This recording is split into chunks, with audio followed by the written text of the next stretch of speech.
Hello and welcome to the Social Recruiting Show. We have a bit of a different show today. Katrina is off on top secret business we cannot discuss, but I'm sure she's having a blast. And so we have Glenn Martin, who has been very kind to co-host today. Thanks so much for joining us from Instandia. Is that correct, Glenn? That's it, yeah. New gig that we've talked about. Yeah. Actually, all three of us have some exciting new gigs. Steve McDowell is joining us today. And let's start with that, Stephen. Can you tell us about your new thing? My brand new gig is VideoMyJob. VideoMyJob are based in Melbourne in Australia.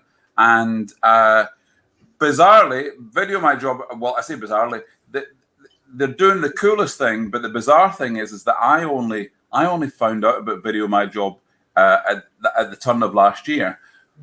When I should have known all along. It turns out that lots of people have known all along that this tech was there, and the people are really cool, and the product is amazing, and it's the bizarrest thing that I didn't realize until, well, as I say, the turn of the year. So it's the coolest new gig, and I love gadgets. Everything about me is about gadgets and tools and ways to do things and video, and it could not be more perfect. So it's bang on. Yeah, I heard about them at least a year ago or more. They've been at a couple conferences I've been at. Kristen's usually there. She's fantastic. Yeah.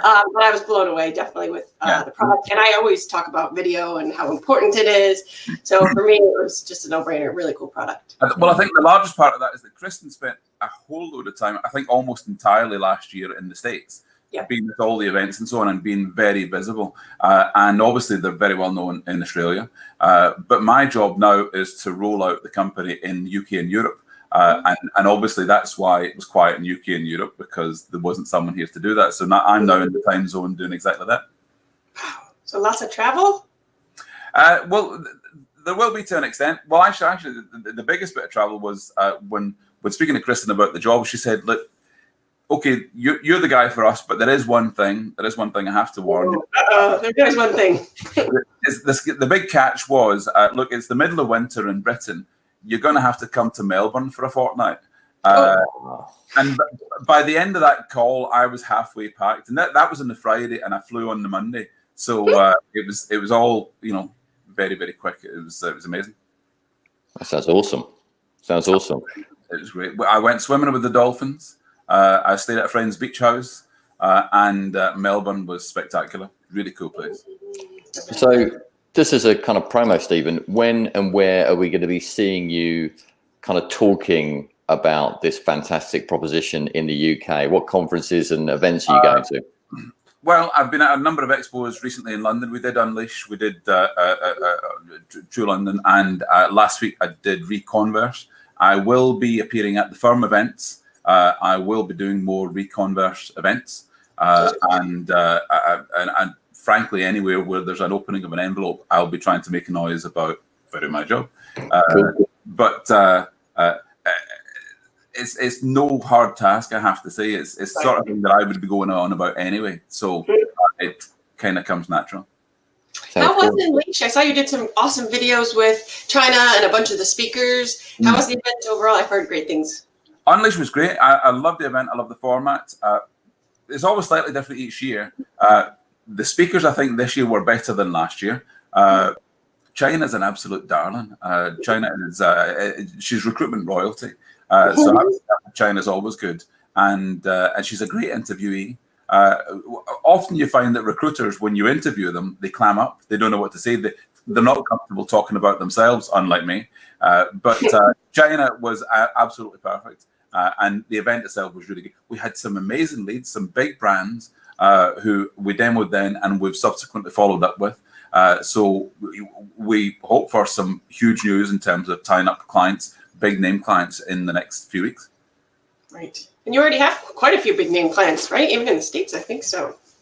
Yeah. Well, I mean, the clients that would be visible in the UK would be the likes of Siemens, GlaxoSmithKline, GSK, Hayes, and Robert Walters. And there's a large delivery company called Yodel. Anytime you get deliveries from Amazon, usually it's Yodel that are doing that. And there's a number of other people that should fall into place just shortly. Cool. Sounds good. Yeah. It's going really well. Yeah. So to the subject of the show, Audra.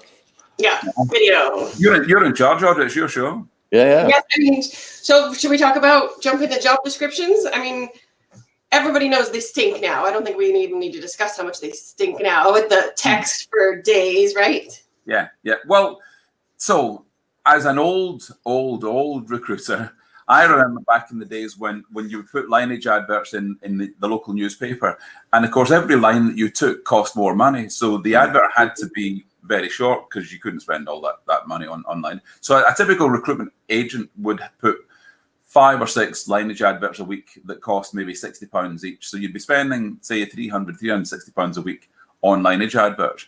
And the more space you took, the more it cost. But on job boards now, when you post the vacancy, you're almost unlimited in the amount of text that you can put in, which is good from one perspective, but terrible in another, because you know when you see an HR job spec and it just goes on and on and on, it just tells you all the things that they want. Well, people can just copy and paste that. They don't need to disseminate that information. They don't need to boil it down, and they usually don't feel the need to put any words of encouragement in there to tempt candidates to apply. They just say, this is what we want. If you don't have this, we're not interested. And all of the things that would rule out a candidate. But when a candidate looks at a really long job spec on a job board, they look at the job title, they look at the location, they look at the salary, they may skim a little bit of the content, but they're not reading any of it. They're not understanding any of it, which of course means that you'll get, as you always do, you get lots of irrelevant applications. People just apply for everything. And you've got lots of the passive or soft candidates who might or might not be interested. They're not seeing enough to pull them in. So they're just not applying. So text adverts as the first point of call when you're trying to attract candidates, it's the law of diminishing returns. They're not working anymore. People are not reading them. And whenever the biggest source of traffic to recruitment websites, whether it be your own website or job boards, is alerts that come to people's email. And when you get an alert on one of these, you open it on your phone, it opens up a browser on your phone. And if it's just a big page of tiny text, you're not going to read it. It's not possible to read it, and you've got other things to be doing with your life. So text adverts just do not work to the same degree on mobile phones. I'm not saying they're completely dead. What I'm saying, though, is that if you're thinking about how people want to consume information, then it's got to be video first. We have an interesting tool that shows when candidates, it's like a what do you call it? Heat map. So you can see like where, and it's hilarious because you can see them just skim straight down and hit apply, or you can see the people that do read the text. But I think the copy and pasting is the key. I think that's been like the death of every job description. Like a hiring manager says, okay, we'll just use the last one, copy and paste it. So I think that's part of the problem. But then I think that just too much text. Nobody has time to read all that rubbish, and it's too much and not needed. But what do you? Once you have a candidate interested and they've made a note of interest, by all means, give them more information. Yes. You know who they are, you know where they are, you've got their email address. Send them all that information. Fill them in on everything that you can do. But when you want to tempt someone to work for your organization, then a black and white text advert is just not going to cut it. If you've got the ability to show the work environment, the place they're going to be working with their team members, maybe the hiring manager is speaking directly on screen, talking about the job and how important it is to them, then whoever's looking at the video can envisage themselves working in that place. They've got an insight behind the scenes. They can think, yeah, I could work there. I could work for that woman. Looks like a great boss. So when you see all that and you see all the micro gestures on their faces, then you understand much more than you would by reading pages and pages of black text on a white screen. What do you think about tools like Textio, though, that are trying to improve the quality of text-only job ads? So actually trying to make them more concise, snappy, appealing to a wider audience. Textio was brilliant. And when I saw Textio initially, I thought, geez, I wish I could have this embedded into my Microsoft Word so that it was a prompter for everything that I was doing. I don't need help with my grammar. Thank you very much. I don't need any help. But if there were ways in which it said, well, if you rephrase this in this way, then that would work. That would be more understandable. That would be great. But I have to say that Textio, as a tool, when you think about it from a text job advert point of view, is kind of being superseded by the fact that people aren't reading the bloody job advert in the first place. A better, well-written job advert is always going to be good. It's always better than a bad one. But they're not reading it, they're not reading it, whether it's well written or not well written. So I have to say, unless Textio does something else, then you could see that what they do could be superseded to an extent. Do you think that kind of LinkedIn as well, perhaps with the one-click apply, has almost promoted this apply quick, scan the job quick, get your application in quickly? And then if you look at some of the stats, it says be one of the first 20 to apply, 30 to apply. So they're trying to channel more applications, which so you get a cross section of people that are kind of going, yeah, I'm just going to apply. Job title, salary, location, looks okay, bang. Well, let's go back to the movies. Do you know the movie On the Waterfront?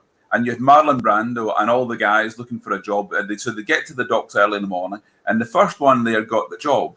That's no longer being the first to apply doesn't mean that you're going to get the job or that you're ahead of everyone else. You don't want to be the last to apply, of course, but they're all going into the same pot. So that kind of, apply now before this job's run out, well, that's just ridiculous. But, that's what I mean. It's encouraging bad behaviours, right?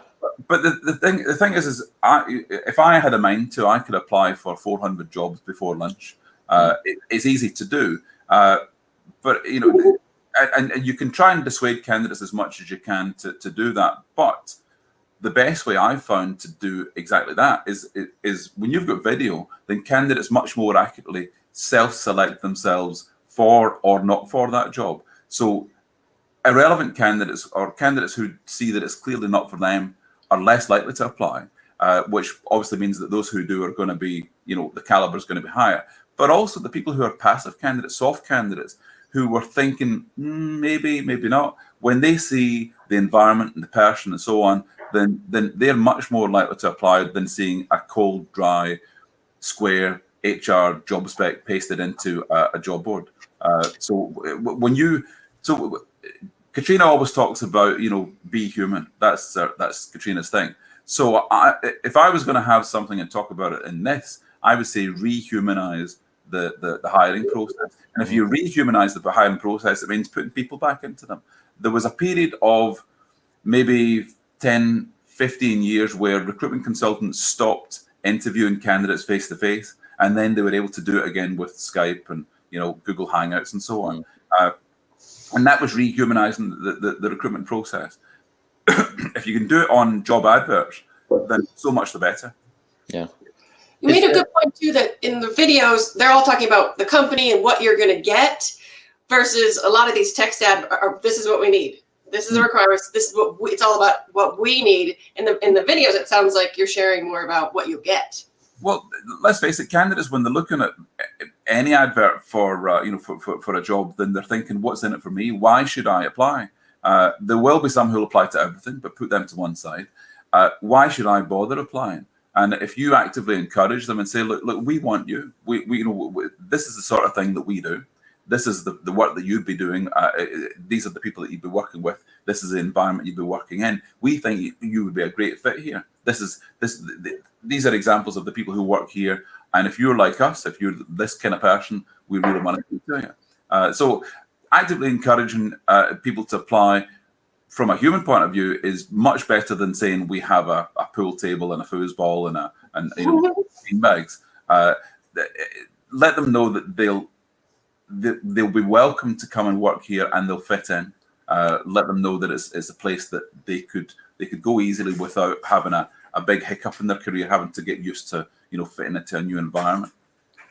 A question for you, Stephen, then. In terms of kind of utilization of videos for the job ads, does a company have to be at a certain kind of level of kind of maturity in terms of understanding their environment, their culture, and how they're going to present themselves before video is actually going to be effective? Or do you think they can use video to kind of develop that picture?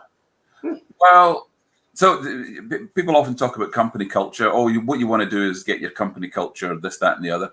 The truth is that you have a company culture, whether you like it or not. It just is. If I was a self-employed person and had my own business, then the personality of the company would be my personality because there are no other members of staff. As soon as I hire someone else, then the culture is an aggregate of all the personalities that are interacting in that organization. And you might even have different cultures within different departments in the company, and that happens. So whenever someone comes in, whenever someone leaves, that affects the environment, the cultural bias, and so on. So when it comes to thinking about, well, can I advertise with video? Does my company have a personality? Well, the first thing you need to do is be aware of what it is. And any company worth their salt will be thinking, well, what is our culture? You know, what are we here for? What's the purpose of the company? Why do we all show up on a Monday morning or a Friday night or whenever we're working? You need to know what your environment is, because otherwise, how are you going to attract people to come to it? You know, and it's not a difficult thing to do. You can sit and have an afternoon session with your colleagues and, you know, talk about it and pin it down and, you know, jot down exactly, well, what are we? What do we do? Why would someone want to come and work here? Right. If your recruiters don't know that, you have a bigger problem than whether to use video or not. Well, what about? Sorry, I was going to say, what about the kind of cost element? Because let's be fair, cut and pasting a kind of bulk of text is pretty cheap, right? So there is that kind of cost consideration around, you know, and obviously, you know, when you're advertising on LinkedIn and stuff, there is an additional cost. But how does that compare to the cost of video? Is it cheaper and more effective and proven in terms of more engagement from a recruitment perspective, as opposed to kind of more traditional text-based adverts in your finding? When you have video content, you can post it pretty much anywhere. You can upload it to Facebook, you can upload it to LinkedIn, you can have it on YouTube. 10 years ago, I would be going around events talking about how companies could advertise their job for free by putting a video on YouTube, because YouTube is Google, and Google is indexing the hell out of YouTube. So anything that you put in there with if you had a video with either someone speaking or even just audio, and underneath that you had the same text that was in the job advert or whatever you were saying in the description, it's going to be SEO'd by Google. And Google loves video content, so it goes to the top of the search results. So it's the exact same thing now. If you've got a good video that's on, YouTube don't charge you to put them on, and they host as many videos as you want. They're voracious for video content, not just vloggers and gamers showing, you know, how they're shooting up aliens. You can put a lot of serious content on YouTube for whatever purpose. And YouTube is one of those channels where, in the same way as all the best websites, you can go on to YouTube for one reason, excuse me, and you can find yourself meandering through YouTube for hours looking at whatever types of content, and you're always recommended to move on to, you know, how about looking at this video or that video. And people are very used to spending a lot of their time on YouTube, much more so than they used to watch like TV. So people are dropping off watching TV and they're watching a lot more YouTube, and they're doing it on these little boxes. So when people are used to doing it and they're doing it all the time, then having a video job advert or video employer branding or marketing, it's much more natural for people to watch these things, and it doesn't jar with people saying, "Oh, look, there's a job advert in a video. I've never seen one of those before." It's now totally normal. Are there any, you know, certainly in terms of, you know, your kind of current company, are there any particular types of job profiles that seem to be slightly more successful in terms of using video than others? I'll be honest, I don't have any stats on that, so I couldn't say, for example, that you know, developer jobs get, you know, more hits than CEO roles or accountancy roles. I couldn't honestly give you a steer on that. I do know from our clients that people are getting amazing results, and our clients have given us, you know, great testimonials on how their videos are performing. So, for example, there's a client that we have. What's the name of the client? I'll just check. And they're getting 170% more, a higher caliber of candidates and better volumes of applications. What they are also finding from a diversity point of view is that with the video job adverts, they're getting a 50% uptick in females applying for jobs compared to the volumes they're getting before. So from a diversity point of view, it seems to be that video job adverts are much more engaging to get. Well, I say diversity. We often talk about diversity and hiring women for jobs as if women are a minority. They're totally not a minority. In fact, they're more than us. But fields. Yes, but what our clients found was that there was a 50% uptick in applications from women applying for jobs, and that's really quite astonishing. That's a really positive stat. Really positive. Yeah, and it may well be and this is conjecture from me, but it may well be that when women are looking at job adverts and they see the person who is actually hiring for the role, and they can relate to the person, then maybe that just appeals more. Maybe they're thinking, well, that seems like an environment I could work in. Or not, you said. Yeah, as opposed to subjecting yourself to that black and white application process, where people have always said that the application process was designed maybe in the 1950s by men, and has been around for all this time, and the plain text job advert has been around for the same amount of time, and maybe making that kind of change will make a difference to not only hiring a lot more women, or a lot more women applying, but a lot more people from diverse backgrounds applying, because they can see the environment and are not intimidated or put off by the process being, cold and aloof.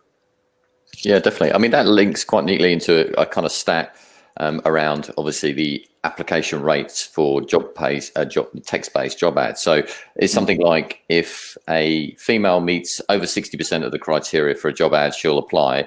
A male, it's something like 16%. Now, I think that kind of stat has probably been overused and slightly changed, but it does illustrate the kind of approach, right? So it links neatly into what you're saying about the increase in female applicants via video, which is really positive indeed. And again, if your work environment has a good diverse mix of obviously gender and race, and maybe people who have different abilities, then being able to show that in a video without to be honest, without dragging out the token person in a wheelchair, but if you've got an environment that really is like that, then it's a great way of showing it without typing out, we have 3 people in wheelchairs working in our office. You're able to just show that you have a mix of people. Then when you're advertising for applications, then it's a great way of demonstrating that without banging on about it. Yeah. I love the idea too of showing the manager, because there's that old saying, and I swear it's true, but there's no evidence, but that you leave a manager and you don't leave the company. And so many people have crappy managers, let's be honest. So seeing someone, this new person that could be your manager, either way, you might say, you know what, he looks like a jerk, or she doesn't look like she's for me. Or you can say, wow, this person's really interesting, I'd like to work for them. I think that's huge. Yeah. There's one other thing that often comes up when people talk about video interviewing. And I know that there's differences of opinion. My company don't do any video interviewing as such, but when you talk about video interviewing, there are 2 things. There's either direct video interviewing, where you're speaking with someone that's speaking to you, so you're on a Skype call, for example, or a Google Hangout. And there's also the asymmetric, where you're given a set of questions and you record the video and you answer those questions, and the recruiter gets the video. They can pass it amongst their colleagues and share them and look at the videos and so on. But the thought is always that, from a candidate's point of view, that there might be some sort of a bias or discrimination or whatever going on, that because they're not part of the conversation, that it's been done without their involvement. You record your video, it goes off, and the hiring manager then gets to choose according to whichever their biases are. So from a video interviewing point of view, that's always been the case. But if you turn it on its head, if you're showing your company to the world, then candidates, they can choose. They can say, well, frankly, that doesn't look like the kind of place that would welcome me. I'm from whatever background or race or or ethnicity. You might look at it and think, well, that's just a room full of old white guys. Maybe I don't think I would fit in there. So again, it's a way for the candidates to be more selective, for the candidates to accept themselves more. And more information for candidates is always a good thing. And I hate to use the phrase, but for the past 20 years, I always like to think that I'm a champion on behalf of candidates for what candidates want. Employers have to find the right people for them, of course, but candidates have to find the right job for them. And giving them a peek behind the scenes, giving them, being more transparent has got to be a good way for candidates to more accurately choose your company rather than just the company gets to choose from whoever turns up on the dockside on the waterfront. That's true. Karen's just asked a question in the side channel. Can you recommend a way to film videos quickly and cheaply? Because I think she's having a kind of challenge accessing a in-house production team in the company. So she might need a tool like VideoMyJob. Well, yeah, there's the logo behind me there. Oh, it's maybe not shown on screen. That's Nora. That's the Nora. But yeah, VideoMyJob would be exactly that tool. There are other ways. So yes, you can film stuff on your phone. You can do all of those things, but it wouldn't necessarily be branded. It maybe wouldn't look especially professional. And of course, people are already, when it comes to filming themselves, people are already a little bit hesitant because maybe they're not fully confident in how they will come across. So if you record something and it's even just a little bit, shoddy, then frankly, you're not confident about putting that out to the world and having that represent your organization. So you want to make sure that your company branding is there. You want to make sure that, the fonts and the logos, the titles under the screen are exactly as they should be. You maybe want to drop in graphics or other videos to make it, just a bit more engaging. And you maybe want to cut to other videos of, shots of the work environment or, interviews with your colleagues talking about the job and so on. And having all of those things done in a professional way, this is the pitch. It would be something that VideoMyJob would precisely do. Now, we're in the lucky position where there just aren't any other companies doing this. Now, I'll wager that there are other companies looking to do exactly this soon, but we're luckily enough, we're ahead of the game. So if we keep pushing and stay ahead of the game, then that's a good thing. But the fact that there's been so many video interviewing companies and a lot of companies in that sector, like Sonru, like Audra, like HireView, and so on, that has opened up the world to being used to video. And do you remember a few years ago when everyone did the ice bucket challenge? Yeah. And for the first time, people were realizing that they had a professional grade film studio in their pocket. So they were doing that. They were filming themselves for the first time. I did it in the river outside my office like a bloody idiot.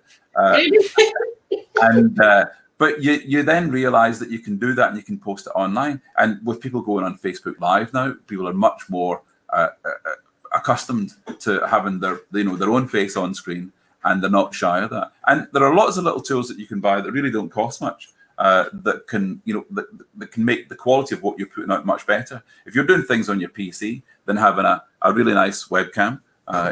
So I've got a couple of webcams here, and I'll just show you. I've got one of these little lights here.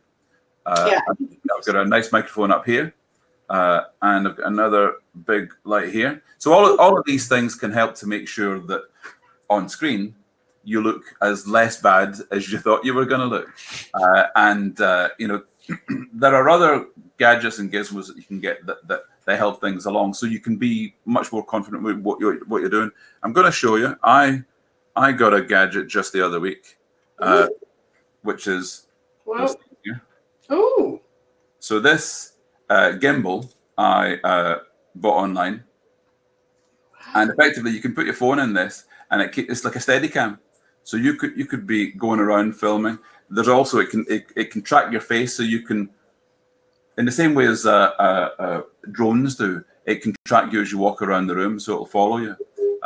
And it's amazing the quality that you can get. And again, just by experimenting with things on video, I as I said, I play around with a lot of gadgets. I've got a little drone, so I fly this around and can film things with this. It's not especially expensive, but it's great fun. And by playing with these things, you just learn more and more ways that you can be creative and get used to what you're doing. So when you're on video, it's second nature. Video's the way forward then. Yeah. But you see on social media, on Facebook, it used to be all text, and then it was all pictures, and now it's all video. And it's getting more and more. So we're all agreed, video is the way forward. I mean, let's look at marketing. We've done the research. We don't even need to do the research. It's out there that videos gets more engagement, and we had some great stats when we our video posts on Facebook for my company versus the picture posts, and the numbers were like 600% more engagement. It was ridiculous. Yeah. Fantastic. I think Elzet's asked, you've obviously mentioned around kind of using video for in-house recruitment teams. She's kind of questioning, would you recommend video recruitment to recruitment agencies as well, where recruiters have different clients, industries, jobs? Yeah, so a couple of our big clients are Robert Walters and Hayes, and they're using it, well, all over the world, but my responsibility would be for them in Belgium and Germany and Poland and Portugal, as well as the UK, and they're loving it, and it's a great differentiator for them. And when they're speaking with clients about what they're going to do to find the candidates that they're looking for, it's a great way to demonstrate to the clients the commitment that you're putting into finding those candidates. It also, frankly, it works wonders in terms of getting the right candidates faster. If you need to get candidates faster than the competition, then this is the way to do it. And with agencies, if you're working on a contingency basis, then if you don't find the right candidate before someone else, then you're not getting a fee, you're not getting paid. So if you want to get more commitment from your clients, if you want your clients to be giving you retainers, money up front to work on assignments, then you have to differentiate yourself. And this is a great way to do it. Is there a challenge, certainly from a recruitment agency? So you just mentioned kind of Robert Walters and Reed there, which are massive global brands. Now, if you think of a more of a kind of boutique recruitment agency in Bromley, you know, of about sort of 12 to 15 individuals that are, you know, competitive on a contingent basis, and the client hasn't signed off on them using any brand or any reference to them as a client, is the use of video then equally beneficial? Or are they just adding to a lot of kind of generic video traffic? No, it absolutely is. Can I share my screen? Can I show you something? Let me just click on here, this screen here. So I'm going to go to this YouTube channel. Can you see this? Mm-hmm. Yep. So this is a company called People to People. They are in Australia. So their YouTube channel, they're obviously they're a client of ours, but set that to one side. How they've organized their YouTube channel is fantastic. They've set out playlists of, so there's a playlist here of available vacancies, and these are the recruiters. So each one of their recruiters, the company is putting right in the video. So they're proud of the expertise of the recruiters that they have, and the recruiters are very visible, and of course very visibly connected with that organization, People to People. So candidates can see all available jobs. There's another playlist here of job hunting interview tips. So all of this is giving extra value to candidates. And again, at the same time, you're demonstrating to your clients that these are the things that you do to attract the best candidates to you. They've got career advice sections. They've got their the people that work for the organization. Again, what they're doing in all of this is demonstrating their expertise. They're demonstrating that they're the agency that candidates should go to find their next role. But at the same time, they're demonstrating to the clients and the potential clients that they have the expertise to fill those roles. So all of those things, being able to do that is a great way of, as I say, rehumanizing your business. For a long time, for maybe a 15-year period, as you said before, I run the NORAs, and one of the biggest mistakes when people are building recruitment websites for agencies that we're looking at in the National Online Recruitment Awards is that agencies for a long time, they built a website that looked and felt like a job board, because they thought, well, that's the thing to do. And you wouldn't see anything of the recruiters. You wouldn't hear anything about the recruiters. The recruiters were not allowed to put the names on adverts. And from a candidate point of view, what you're doing there is you're dehumanizing your agency. You're basically saying we are effectively just a job board. There are a load of people who work here, but they're not important. But the way to attract candidates is by getting your recruiters on screen and saying, I'm an expert in accountancy in Manchester, or architecture in Aberdeen, or wherever in Chelmsford. When you do that, then you're humanizing exactly what you're doing. You're showing that you've got something that other agencies don't have. So having your recruiters on screen, I would say, is vital. It's not something you should even blink about. Get it done.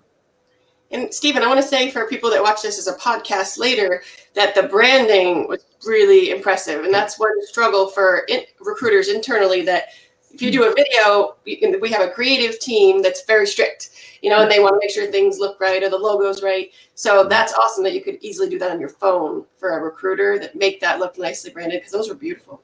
One of the crucial things that and it's a tool that all products should have, and we have, is a way in which you can collaborate. So a recruiter could film a video for a job that they're working on, and they can then within the app send that to someone else to then either do more editing work on, or just they're too busy with the day, they pass it on to someone else.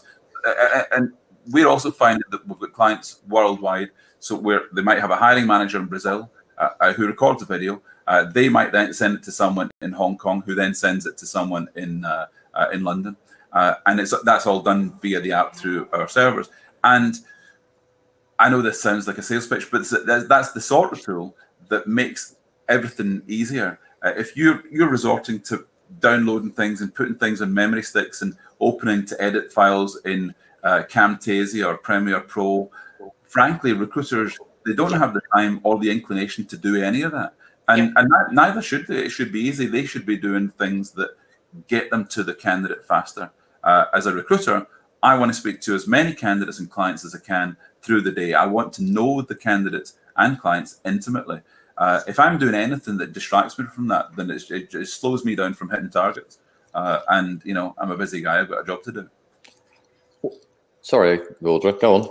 Do you have any tips for recruiter or hiring manager adoption of video? Because we actually did a trial like years ago where all the recruiters were like, oh, this looks great, I'll totally use it. And then we got it and they went, I'm too busy. And they were actually scared or whatever. And so what do you think? Well, in the first place, people can be shy about, you know, recording video. And it's a bit like, you know, when an artist stands in front of a blank page and you think, oh, God, you know, where do I start? It's the same thing, or when you're thinking about writing a blog and you can't get that first sentence out. When you're looking at recording a video, it can seem a little intimidating if it's your first or your second. But once you do a few, then you get into the swing of it. What's a really good thing to do at the start is actually have a video with you and your colleague chatting. So you're not talking to the camera, you're talking to someone else. And if you're talking to someone else, then you're much more comfortable and at home, and you can have a laugh with it. So having two people recording between themselves supports each other. And once they've done a couple of those, they can then do solo videos. It can seem a little weird, you know, talking to the camera and doing that thing, especially if, you know, almost no one likes the way that they look, in the same way as no one likes the way that they sound when they're recorded. But when you get used to it, you do realize, well, I can't help it. That's exactly what I look like. And it seems that no one else is offended as much as I'm offended. So I must look all right.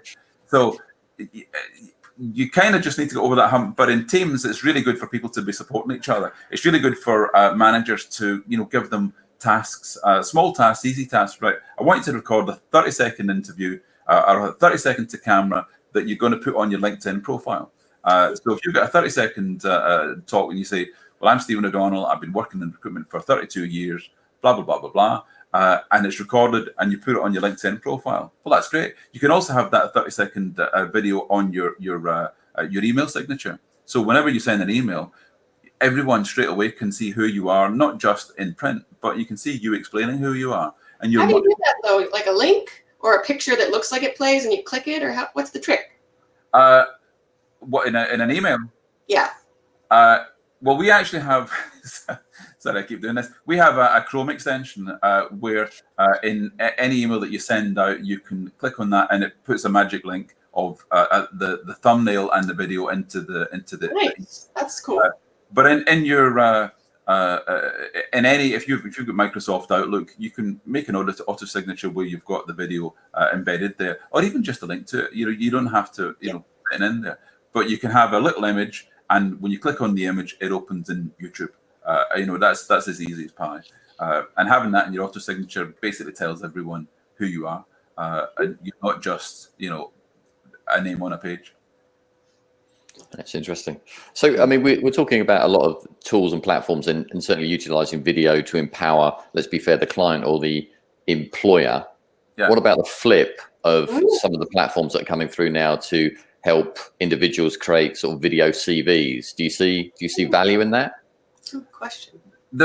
there definitely is value in that, and the only thing is that if you're looking for every candidate to provide a video CV, you're not going to get it. You might get a proportion of the audience out there who will either want to do a video CV or have the means to go and do it.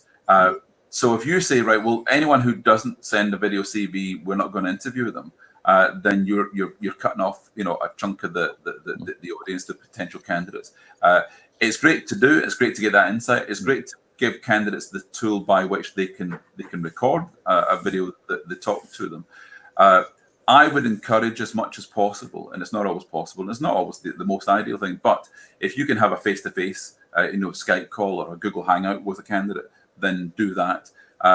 One thing, actually, another blog I was writing, you know, that situation where when you go to the barbers and you're sitting there, you've got the cape over you. You're obviously not yourself. Well, of course, you're getting to be a magician, aren't you? So that's but the greatest of friend, though. But when you're at the barbers and you're halfway got your haircut and you're thinking, I don't like the way this is going. This is going to be terrible. But you can't say a word, because it might be the last two snips and it all falls into place, and you go, that's perfect. That's exactly what I was looking for. But all through the interview, all through the haircut, you might be thinking that, and it's the same in job interviews.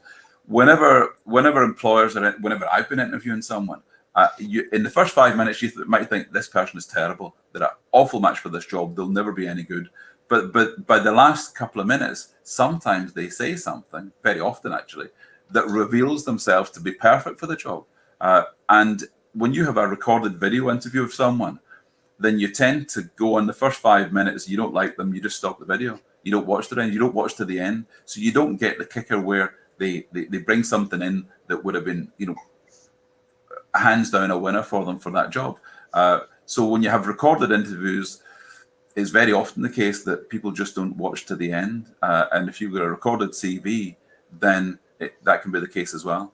Unfortunately, human nature, if you've got 40 videos of candidates to look at, then you need to screen them pretty quickly. You know, if you're trying to do that in the space of a couple of hours, then a bit like me playing CDs in the car, you know, I'll give it 5 seconds, don't like that, 5 seconds, don't like that, 5 seconds. You know, so that can easily happen with recorded videos as well. I bet you anything the recruiter would watch the video longer than they would look at the piece of paper.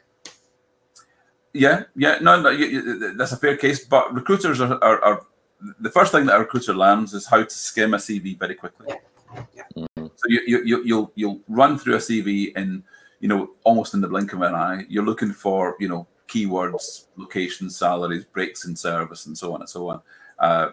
So recruiters are pretty skilled at doing that. I would say more so than candidates speed reading job adverts. But yeah, this is a good point. Do people put salary on their CVs over there? They can do, but they really shouldn't. People put all sorts of crazy stuff in CVs. Yeah. People put on everything that you would use to steal their identity. Their passport number, their driving license number, the next of kin, the names of their children, and you're thinking, well, that's all your passwords right there, and social security number. You think, for God's sake, if I wanted to steal someone's identity, I would log on to a job board and download the CVs, because people give away way too much on their CVs, much more than they should. Now, speaking of job boards, though, videos don't work as well on job boards, or do they? Like if you have one on your ATS, so your job description is a video and some text, and then Indeed scrapes it. Job boards are very quickly coming around. So obviously, our company is based in Australia. Seek have an almost dominance of the market in Australia, and Seek are brilliant for video job adverts. Monster have a new app powered by VideoMyJob called Monster Studios, and so any client of Monster can record a video job advert to go alongside their text-based job advert. So Monster are doing that already. Well, they're doing it already in the States. I'm not sure if it's actually launched in the UK. I think I should know that, but I'd need to check. But Monster Studios is their product, and they're putting a big push behind that. Yes, Monster still has some time, I'm told. Although, so I was at an awards event last night. I should explain the reason why my voice is 2 octaves lower than it normally is. And I was at an awards event last night for S1 Jobs, which is the main job board in Scotland. And I was up very late. And they were pointing out that in Scotland, S1 Jobs, in the same way as Coca-Cola is the #1 drink worldwide in every single country you go to, soft drink, except in Scotland where it's Iron Brew.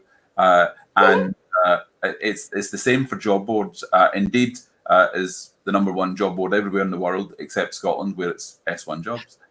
So kind of flip that, and they like that analogy.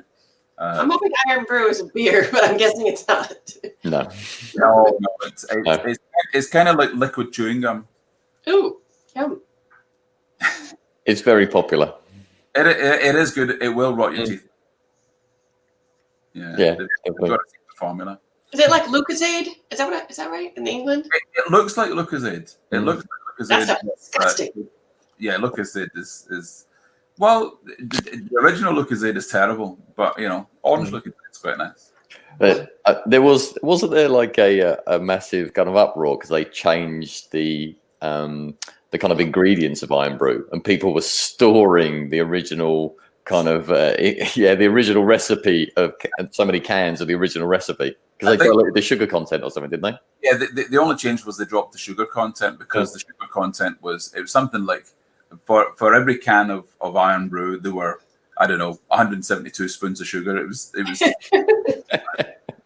and in fact, so I used to when I had a recruitment agency, I used to have temporary workers working in the Iron Brew factory, and they had an underground bunker where the guy who owned the company at the time, it was family owned at the time, he was the only person allowed in, and there was a huge safe door that they would punch in the numbers, and he would go in and he would make up a batch of the Iron Brew essence effectively each week that was then used to make millions of bottles of Iron Brew. And I had maybe 40 odd temporary workers, on the shop floor and driving forklift trucks. And they would speak about the complete secrecy over the recipe. It was quite a thing. That's the craziest. There you go. Wow. All that around a soft drink, right? Yeah. Getting back to video, Iron Brew, they're famous for their really outrageous adverts. If you see any of their adverts, you think, I can't believe you put that on TV. So they really cross the line the whole time. But if you look up Iron Brew adverts on YouTube, you'll see some crazy adverts that you would think would never ever go online. But I wonder if that crosses over to their employer branding, if they have a team and if their videos. I gotta check that out. Well, I think I'm not sure they're putting out videos for their employer branding, but actually it's a good point. Get them clients. Yeah, so they're seen as kind of out there as a brand, and you would think that would be reflected in how they recruit and the sort of people that they hire. It'd be fun. Yeah, Stephen. In terms of kind of clients preparing to utilize video for kind of job ads, what 1, 2, or kind of 3 things do they have to kind of really come ready prepared with to really get the maximum value out of that? Yeah, well. If I was a client, if I was an employer looking to do it, then there are certain things that I would gather together in terms of collateral or assets. I would have, a really high resolution copy of my logo on a transparent background. I would, pin down my brand guidelines. I'd want to know, what are our company colors? What are the fonts we want to use? What's the style that we would want a screen to look like if our staff were on screen? Would we want them to have a branded background or with the background of the office? I would then start to think about things like where in our environment is a good place to film. So if you're filming against natural light, if you're looking outside, then you're going to be well lit. But in other environments, maybe not so much, and you might need to get some lights. These lights that I've got here were really cheap, and you can get them on Amazon. So most of these things you can get for peanuts. So I would think about those things. I would also think about the people in my organization who could drive this forward, the people who would be interested, and I'd be happy to have on screen. This is a video light. I should be using it because look how dark I am. If I was using that, I would look so much better. Yeah. Have you not charged it up? Yeah, it's dead. I should have. I lost one last night. I took one to the S1 Awards, and it was on the table. And I went for a drink, came back, and my selfie stick with the light had disappeared. So somebody somewhere is when I catch them, they're going to get a kick in the backside. Yeah. But Stephen, speaking of tools, I think one challenge with video is these dusty old ATSs. Some of them you just can't add a video. So I mean, there's other ways to get around it, I'm sure. But you don't need to have the video embedded in your ATS. But what you can do, but what you can do is the URL for the YouTube video that you've got. You can paste that in any field you like. Right, that's not as good. Let's be honest. No, but it's in the ATS. All I'm saying is that if you're recording the fact that this is a job description, this is the URL to the job advert that we have, then you're keeping it all together. So from just an organizational point of view, you wouldn't necessarily have the video playing within the ATS, but you've got a means of recording which video was used. The other thing that's vital is, and for this I have to show you. Let me just shrink my screen. The other thing that's vital is the ability for when you're recording a video to have a teleprompter within the app itself. So I'm just gonna. There's a couple of apps for that as well, isn't there? Yeah, it's controversial though, because I do hear people saying you don't necessarily want a script because that makes it more awkward. But I also do think that can help people that are nervous. I see two sides of that. I think it really does add value. I mean, just kind of, there's an app called Big View that you can use, and it just kind of the directional. Oh, we lost him. But doesn't it make people sound like? Yeah. Can you see my screen now? Yes. Yep. Okay. So on my screen should be, in fact, hold on. Where is this? I'm just going to share my phone screen because I can show you the built-in teleprompter. If you've got a built-in teleprompter in your phone, then it means that you can. Oh, here we go. So you can see my screen? Yep. So if I was going to record, what I did was I took the liberty of getting the logo for today, and I put that in the corner. And you can put this anywhere you like on the screen. You could put it over here or over here. And if you were going to record a video for that, then you would go into choosing the script of the content you wanted on the teleprompter. And on the teleprompter, you can have a pre-written script with a job spec. So for any vacancy that you were recording, you could have exactly that. You would, let's see, online here, and again. Whoa, this is high tech.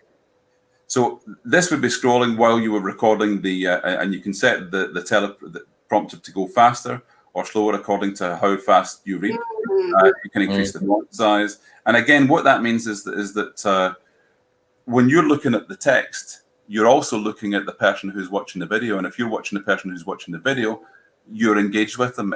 If you were looking down at your notes the whole time to check what you were reading, every time you do that, you're disengaging from them.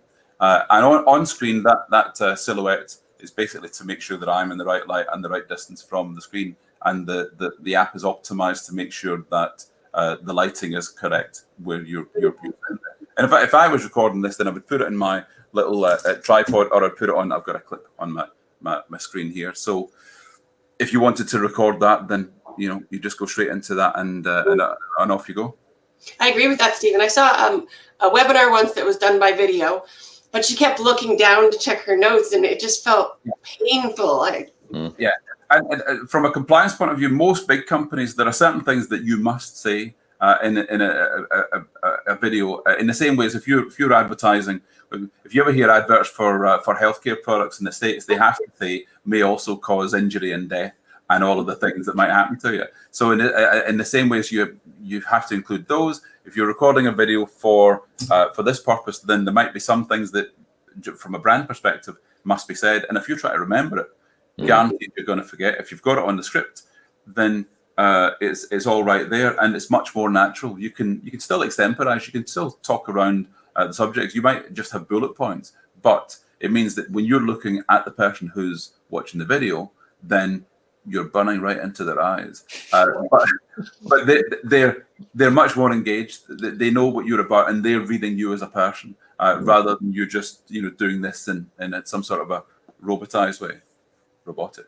That's the way. Yeah. Cool. So is the website obviously VideoMyJob.com, or is it different? VideoMyJob.com, exactly as it says on the tin. That's it. Yeah, as I say, I'd love to be in a position to say there's lots of companies out there that do the same as us. There will be soon, because there's a huge market out there for it, and it's a busy sector. But at the minute, you know, we're in a lucky position. Yeah, that's great. Yeah. Are there any other kind of predictions from a tech perspective, from your point of view, Stephen, more broadly outside of kind of video, that might be kind of impacting the kind of recruitment industry, talent acquisition industry in the next 12 months? There will be drone video adverts, job adverts. Wow. Watch out for those.